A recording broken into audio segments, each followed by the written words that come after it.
नमस्कार दोस्तों, हर हर महादेव। दोस्तों, आज हम आपको बताएंगे कि ओणम त्योहार का क्या महत्व है और इसे क्यों मनाया जाता है। दोस्तों, ओणम एक प्राचीन त्योहार है जो अभी भी आधुनिक समय में बड़े ही हर्षोल्लास के साथ मनाया जाता है। ओणम के साथ साथ चिंगम महीने में केरल में चावल की फसल का त्योहार और वर्षा के फूल का त्योहार मनाया जाता है। ओणम त्योहार की कहानी असुर राजा महाबली एवं भगवान विष्णु से जुड़ी हुई है।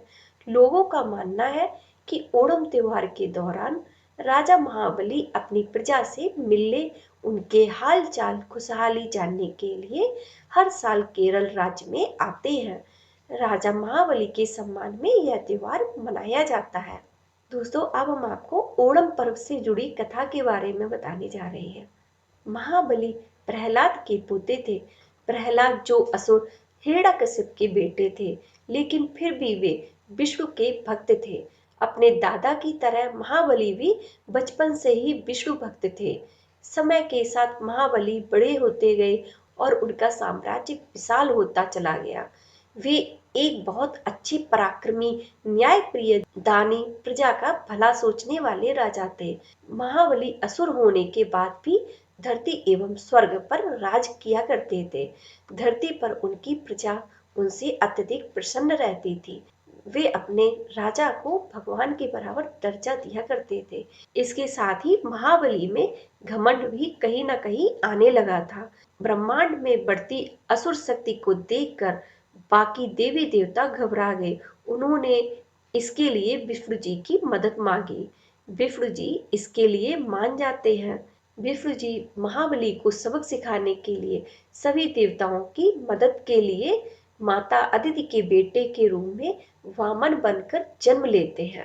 ये विष्णु जी का 5वां अवतार होते हैं। एक बार महाबली इंद्र से अपने सबसे ताकतवर शस्त्र को बचाने के लिए नर्मदा नदी के किनारे अश्वमेध यज्ञ करते हैं। इस यज्ञ की सफलता के बाद तीनों लोक में असुर शक्ति और अधिक ताकतवर हो जाती है। महाबली बोलते हैं, इस यज्ञ के दौरान उनसे जो कुछ मांगेगा उसे दे दिया जाएगा। इस बात को सुन वामन इस यज्ञशाला में आते हैं। ब्राह्मण के बेटे होने के कारण महाबली उन्हें पूरे सम्मान के साथ आदर करते हैं। महाबली वामन से बोलता है कि वो उनकी किस प्रकार से सेवा कर सकते हैं, उन्हें उपहार में क्या दे सकते हैं। वामन मुस्कुराते हुए कहते हैं, मुझे ज्यादा कुछ नहीं चाहिए, बस मुझे तो 3 डग जमीन दे दो।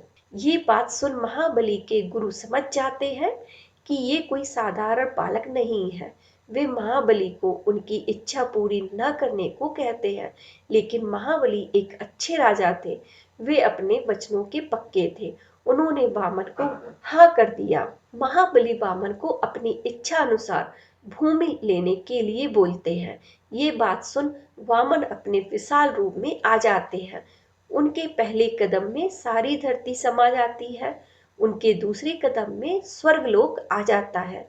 अब उनके तीसरे कदम के लिए राजा के पास कुछ नहीं होता है। तो अपने वचन को पूरा करने के लिए राजा अपना सर वामन के पैर के नीचे रख देते हैं। ऐसा करते ही राजा धरती में पाताल लोक में समा जाते हैं। पाताल लोक में जाने से पहले महाबली से एक इच्छा पूछी जाती है। महाबली विष्णु जी से मांगते हैं कि हर साल धरती में ओणम का त्योहार उनकी याद में मनाया जाए और उन्हें इस दिन धरती में आने की अनुमति दी जाए, ताकि वे यहाँ आकर अपनी प्रजा से मिलकर उनके सुख दुख को जान सके। दोस्तों, अब हम आपको बताने जा रहे हैं ओणम मनाने का तरीका। ओणम त्योहार की मुख्य धूम कोच्चि के तिक्कारा मंदिर में रहती है। इस मंदिर में ओणम के पर्व पर विशेष आयोजन होता है, जिसे देखने देश विदेश से वहां लोग पहुंचते हैं। इस मंदिर में पूरे 10 दिन एक भव्य आयोजन होता है। नाच गाना, पूजा, आरती, मेला, शॉपिंग यहाँ की विशेषताएं हैं। इस जगह पर तरह तरह की प्रतियोगिताएं भी होती हैं, जिसमें लोग बढ़ चढ़कर हिस्सा लेते हैं। ओणम के 10 दिन के त्योहार में पहले दिन अंथम होता है, जिस दिन से ओणम की तैयारियां चारों ओर शुरू हो जाती हैं। ओणम के लिए घर की साफ सफाई चालू हो जाती है। बाजार मुख्य रूप से सज जाते हैं। चारों तरफ त्योहार का माहौल बन जाता है। दोस्तों, आपको हमारी आज की ये जानकारी कैसी लगी? अगर पसंद आई है तो हमारे चैनल को लाइक, शेयर एंड सब्सक्राइब करना ना भूलें। वीडियो को पूरा देखने के लिए धन्यवाद।